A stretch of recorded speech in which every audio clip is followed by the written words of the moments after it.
Om Swastiastu. Eh, Selamat pagi. Di sini saya Gede Mahardika akan membawakan presentasi yang menurut resultasi cairan.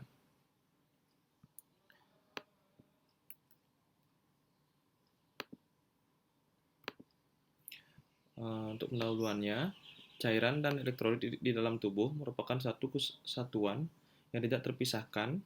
Komposisi cairan dan elektrolit di dalam tubuh sudah diatur sedemikian rupa agar keseimbangan fungsi organ vital dan dipertahankan apabila terjadi gangguan keseimbangan. Baik cairan elektrolit, maka akan memberikan pengaruh pada yang lainnya. Gangguan keseimbangan cairan dan elektrolit dapat tubuh dan terjadi pada keadaan diare, muntah-muntah, sindrom malaborsi, ekskresi keringat yang berlebihan pada kulit, kemudian pengeluaran cairan tidak disadari, kemudian secara berlebihan oleh paru-paru, bisa terjadi peradangan, berkurangnya kemampuan pada ginjal dalam mengatur keseimbangan cairan dan elektrolit dalam tubuh. Dalam keadaan tersebut, pasien perlu diberikan terapi cairan agar volume cairan tubuh yang hilang dengan segera dapat digantikan. Terapi cairan merupakan terapi yang sangat mempengaruhi keberhasilan penanganan pasien kritis. Selain dapat menggantikan cairan yang hilang, terapi cairan dapat dilakukan untuk mengganti kehilangan cairan yang berlangsung, mencukupi kebutuhan per hari, mengatasi syok, dan mengatasi kelainan akibat terapi lainnya. Administrasi terapi cairan melalui intravena adalah salah satu rute terapi yang paling umum dan dalam pengobatan pasien bedah, medis, dan sakit kritis. Kemudian untuk komposisi dalam distribusi cairan tubuh, yang pertama cairan tubuh, yang kedua cairan intraseluler dan dibagi menjadi cairan ekstraseluler. Untuk cairan intraseluler yaitu merupakan cairan yang terkandung dalam sel. Untuk cairan intraseluler berjumlah sekitar 40% dari berat badan. Pada cairan intraseluler memiliki ion kalium dan fosfat dalam jumlah yang sangat besar, ion magnesium dan sulfat dalam jumlah sedang, dan ion klorida dan natrium dalam jumlah yang kecil, dan hampir tidak ada ion kalsium. Untuk cairan ekstraselulernya, jumlah relatif cairan ekstraseluler menurun seiring dengan bertambahnya usia, yaitu sekitar sepertiga dari volume total pada dewasa. Untuk cairan ekstraseluler terbagi menjadi cairan interstitial dan cairan intravaskular. Cairan interstitial adalah cairan yang mengelilingi sel dan termasuk cairan yang terkandung di antara rongga tubuh seperti peritoneal, perikardial, pleura, sendi sinovial, dan juga intraokular dan sekresi saluran pencernaan.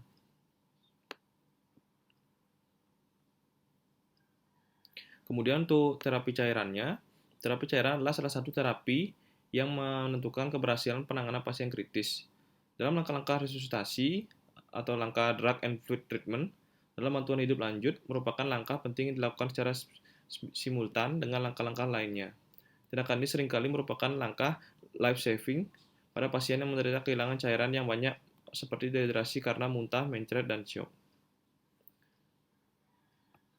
Kemudian untuk cairan intravenanya dibagi menjadi cairan kristaloid, kemudian cairan koloid. Untuk cairan kristaloidnya terdapat isotonis yang pertama, yang kedua hipertonis, yang ketiga hipotonis, kemudian koloid alami dan koloid sintetik. Untuk cairan kristaloidnya, kristaloid berisi elektrolit, bisa contohnya kalium, natrium, kalsium, dan klorida. Untuk kristaloidnya tidak mengandung partikel onkotik, dan karena itu tidak terbatas dalam ruang intravaskular dengan waktu paruh kristaloid dan intravaskular adalah 20-30 menit. Untuk ketika memberikan kristaloid isotonis, tidak terjadi perpindahan yang signifikan antara cairan di dalam intravaskular dan sel.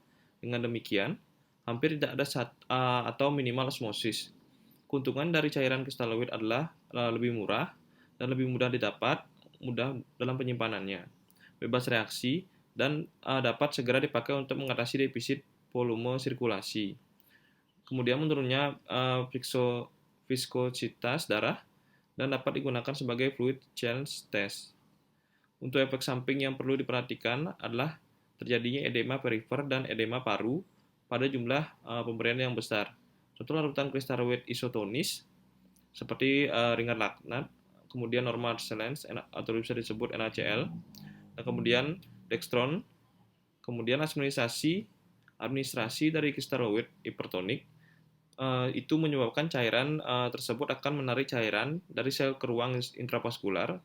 Kemudian efek larutan garam hipertonik lain adalah meningkatkan curah jantung, bukan hanya karena perbaikan prelude, tetapi peningkatan curah jantung tersebut mungkin sekunder karena efek inotropiknya positif. Pada miokard dan penurunan afterload sekunder akibat efek vasodilatasi kapiler visceral. Untuk kedua keadaan ini dapat memperbaiki aliran darah ke organ-organ vital. Kemudian efek samping dari pemberian larutan garam hipertonik adalah hipotermia dan hiperkloremia. Contoh larutan steroid hipertonisnya dan mungkin dextron 5% dalam setengah normal salin, kemudian dextron 5% dalam normal salin 3%, kemudian dextron 5% dalam RL. Ketika cairan hipotonis diberikan, cairan dengan cepat akan berpindah dari intravaskular ke sel. Contoh larutan kristaloid hipotonis yaitu dextron 5% dalam air, setengah normal salinnya. Kemudian untuk cairan koloidnya, cairan koloid mengandung zat-zat yang mempunyai berat molekul tinggi dengan aktivitas osmotik yang menyebabkan cairan ini cenderung bertahan agak lama dalam ruangan intravaskular. Koloid digunakan untuk meresusitasi cairan pada pasien dengan defisit cairan berat dengan seperti pada shock hipovolemik atau hemorrhagic. Kemudian untuk sebelum diberikan transfusi darahnya, pada penderita dengan hipoalbumin berat dan kehilangan protein jumlah besar, misalnya pada pasien luka bakar. Cairan kristaloidnya bisa dibagi menjadi dua untuk alami dan sintetiknya. Untuk koloid alami yaitu fraksin protein plasma 5% dan albumin pada manusia 5% dan 25%. Kemudian dibuatkan dengan cara memanaskan plasma 60 derajat Celcius selama 10 jam untuk membunuh virus hepatitisnya dan virus lainnya. Kemudian untuk sintetik yang pertama dextran, kemudian hidroxylethyl strat atau hetrastat, kemudian ada gelatin. Untuk tabel perbandingan kristaloid dan koloidnya bisa dibagi menjadi tiga, yaitu berdasarkan sifat kristaloid dan koloid. Yang pertama, sifatnya terdapat berat molekulnya lebih kecil untuk kristaloidnya, kemudian sedangkan koloidnya lebih besar. Untuk sifat distribusi, kristaloidnya lebih cepat 20-30 menit, kemudian koloidnya lebih lama dalam siklus sekitar 3-6 jam. Untuk faal hemostatis tidak dapat pengaruh, kemudian koloidnya sangat mengganggu. Untuk penggunaannya, untuk kristaloid terdapat dehidrasi, untuk koloidnya pendarahan masif, bisa terjadi pendarahan masif. Untuk koreksi pendarahannya diberikan 2-3 kali jumlah pendarahan, kemudian untuk koloidnya sesuai jumlah pendarahan pasien.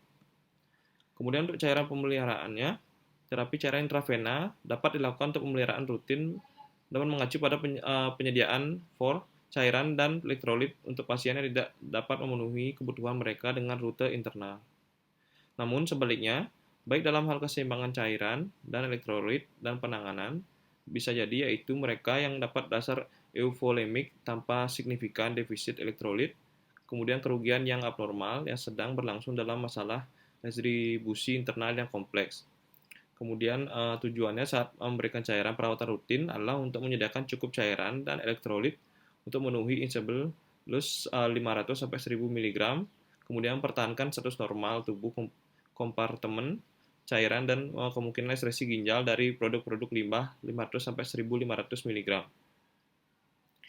Kemudian jenis cairan aromatan yang dapat digunakan adalah NaCl 0,9, kemudian diglukosa 5%, kemudian glukosa salin, kemudian ada ringer lagnat atau asetat, kemudian terdapat NaCl 0,9%, kemudian hanya untuk aromatan yang tingginya kandungan NaCl dari saluran cerna ataupun ginjal glukosa 5% atau glukosa salin. Kemudian cairan pengganti, banyak pasien yang membutuhkan cairan intravena memiliki kebutuhan spesifik untuk menutupi penggantian dari defisit cairan atau kehilangan cairan atau elektrolit serta permasalahan distribusi cairan internal yang sedang berlangsung.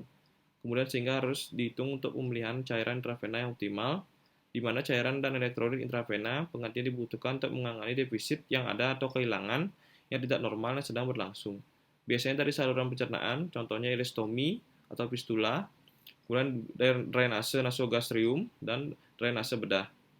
Adapun atau saluran kencing diantaranya saat pemulihan dari gagal ginjal akut. Kemudian, secara umum terapi cairan intravena untuk penggantian harus bertujuan untuk memenuhi kebutuhan ekstra dari cairan dan elektrolit seperti kebutuhan pemeliharaan sehingga hemostatis dan dapat kembali terjaga. Kemudian untuk cairan nutrisinya, gangguan absorpsi makanan seperti pada fistula enterocornasteus, kemudian bisa juga atresia intestinal, kemudian ada kolotitis, kemudian ada infeksi obstruksi usus halus, kondisi di mana usus harus diserahkan, seperti pada pankreatitis berat, status preoperatif dengan malnutrisi berat, angina intestinal, kemudian bisa juga stenostial arteri mesenterica, atau juga diare yang berulang-ulang. Gangguan motilitas usus seperti pada ileus yang berkepanjangan atau pseudo-obstruksi dapat di scleroderma. Kemudian kondisi di mana jalur eksternal tidak dimungkinkan seperti gangguan makan, muntah terus-menerus, atau gangguan hemodinamik, kemudian hiperemesis gravidarum. Kemudian terapi cairan perioperatif dibagi menjadi 3, yaitu pre, durit, dan postoperatif. Untuk terapi cairan preoperatif, untuk mengganti puasa diberikan cairan pemeliharaan. Kemudian untuk koreksi defisit puasa atau dehidrasi diberikan cairan kristaloid. Kemudian untuk pendarahan akut diberikan cairan kristaloid dan koloid atau transfusi. Terapi cara operatif tujuannya yaitu dari pemberian cairan selama operasi adalah sebagai koreksi kehilangan cairan, di mana melalui luka operasi mengganti pendarahan dan mengganti cairan yang hilang melalui organ ekskresi. Nah, untuk idealnya tersebut pendarahan seharusnya diatasi dengan pergantian cairan dengan kristaloid atau koloid untuk menjaga volume ekstravaskularnya sehingga risiko terjadinya anemia dapat diatasi. Namun jika terjadi anemia berat pada pasien dapat diatasi dengan pemberian transfusi darah untuk menentukan jumlah transfusi yang akan diberikan dan dapat ditentukan dari hematkrit dengan menghitung estimate blood volume-nya. Untuk menghitung allowable blood loss-nya bisa didapatkan dengan rumus EBV kali HCT pre-op dikurangi HCT 30% atau per HCT pre-op. Kemudian untuk terapi cairan postoperatif, untuk pasien dewasa, pasien diperbolehkan makan atau minum pasca bedah, kemudian diberikan cairan pemeliharaan, dan apabila pasien puasa dan diperkirakan kurang dari 3 hari, diberikan cairan nutrisi dasar yang mengandung air, elektrolit, karbohidrat, dan asam amino esensial. Sedangkan apabila diperkirakan puasa lebih dari 3 hari, bisa diberikan cairan nutrisi yang sama dan pada hari kelima ditambahkan dengan emulsi lemak. Kemudian pada keadaan tertentu, misal pada status nutrisi prabedah yang buruk, segera diberikan nutrisi parenteral total. Pada bayi dan anak, memiliki prinsip pemberian cairan yang sama, hanya saja komposisinya berbeda. Dan misalnya dari kandungan elektrolit, jumlah karbohidrat, dan lain-lain. Pada keadaan tertentu, misalnya pada penderita shock atau anemia, di mana penata laksanaannya disesuaikan dengan etiologinya. Kesimpulannya, air merupakan komponen terbesar pada tubuh manusia. Persentase cairan tubuh tergantung pada usia, jenis kelamin, dan derajat status gizi seorang. Seluruh cairan tubuh tersebut secara garis besar terbagi ke dalam 2 kompartemen, yaitu intraseluler dan ekstraseluler. Apabila terjadi defisit atau kekurangan pencairan pada tubuh, maka segera diberikan penanganan atau pencegahan untuk mencegah terjadinya masalah kekurangan cairan, di mana terapi cairan secara garis besar dibagi menjadi kristaloid dan koloid. Kristaloid merupakan larutan berbasis air yang mengandung elektrolit atau gula yang paling sering dan paling pertama digunakan sebagai cairan resusitasi. Dan untuk keuntungannya dari cairan ini antara lain harganya murah, kemudian mudah didapat, banyak tersedia dengan mudah di setiap pusat kesehatan. Kemudian tidak perlu dilakukan cross-match, sedangkan koloid mengandung zat-zat yang mempunyai berat molekul tinggi dan aktivitas osmotik yang menyebabkan cairan ini cenderung bertahan agak lama dalam ruangan untuk intravaskularnya dan baik untuk resusitasi cairan pada pasien defisit cairan berat seperti pada shock hemorrhagic, kemudian shock hipovolemik atau hemorrhagic, kemudian berdasarkan penggunaan dibagi menjadi cairan pemeliharaan, pengganti, dan nutrisi. Sekian presentasi dari saya. Saya akhir kata saya ucapkan terima kasih. Wow,